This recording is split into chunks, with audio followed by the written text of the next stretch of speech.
News at 5.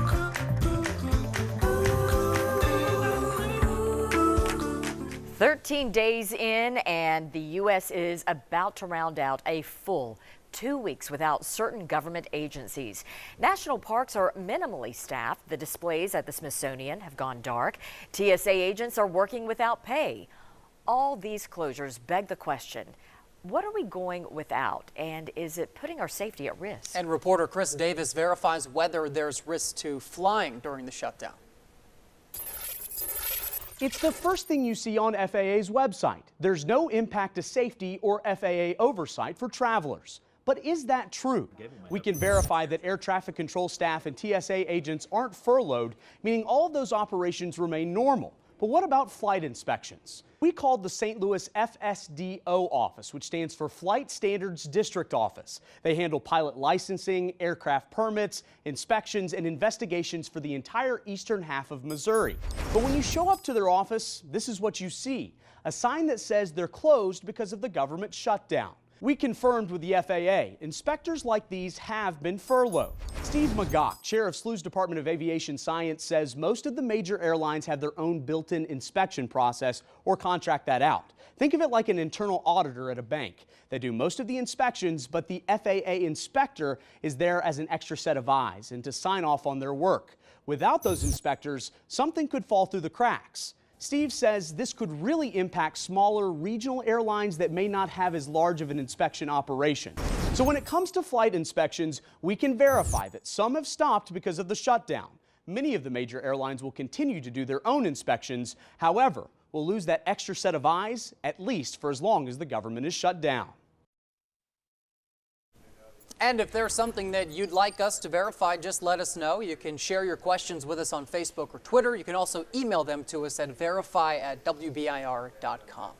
In the U.S. Capitol, officers are closed. Museums have shut their doors, and lawmakers have been away from their chambers, that is, until today. Yeah, that's right. And as you can see, anchor John Becker is there to see some of Tennessee's newest lawmakers. And John, how are you seeing the impact there in D.C.?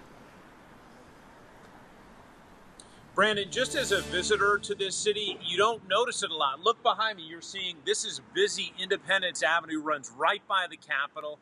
Lots of traffic today, people coming and going. If you just showed up here, you would not know it until you got down the street. This street runs right down the National Mall, and that is where lots of the museums that you and Robin were talking about have signs up that say, you can't come in because of the shutdown. We are shut down.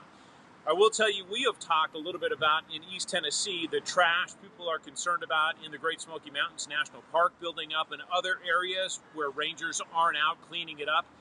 Here in D.C., in the district itself, that's not a problem. Local sanitation crews are taking care of that while federal workers are out of work. So you wouldn't notice it from that perspective. Walking the mall as we did for a little while last night, people were out jogging. I do have some friends that live here, and I saw them last night, and they talked extensively about how concerned they are about meeting mortgage payments for the breadwinners who are federal employees and haven't had a check, as you mentioned, in close to 2 weeks. No doubt about that. It is impacting lives and places for sure. All right, John, thanks so much. We'll see you coming up on 10 News at 6. Now, if you're frustrated with the frequency of government shutdowns, you're not alone. There have been more than 20 since the 70s. But not all shutdowns are equal. An expert helped us put it all into context.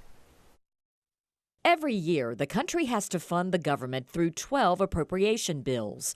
7 of those bills have not passed, but the 5 big ones have. Even though not all the bills have passed, 3/4 of the federal government's normal funding has already been approved. The partial shutdown affects roughly 25% of the budget, including parks and Homeland Security. For people who visit D.C. this time of year, which is a popular destination, there will be a lot of closed museums. For other people, it will be simply having website malfunctions or delays in processing of certain papers, including background checks of certain employees. Now, some of the parks are open, but they're not having trash removal. They're not having bathroom facilities operational. In the past 40 years, there have been more than 20 shutdowns. The longest one was in 1995 and lasted 21 days. So what makes this one stand apart? What's different about this one is that it's about one particular item. In the past, shutdowns have been about any number of legislative differences with the president. At issue, funding for a wall along the southern border with Mexico.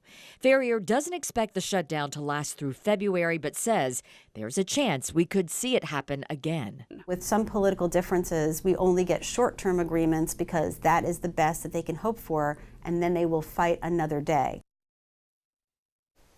So House Democrats plan to put forward a bill to fund and reopen the government tonight, but Senate Republicans say they will not allow it to pass. And you can learn more about the impact of the shutdown in East Tennessee on our website at WBIR.com.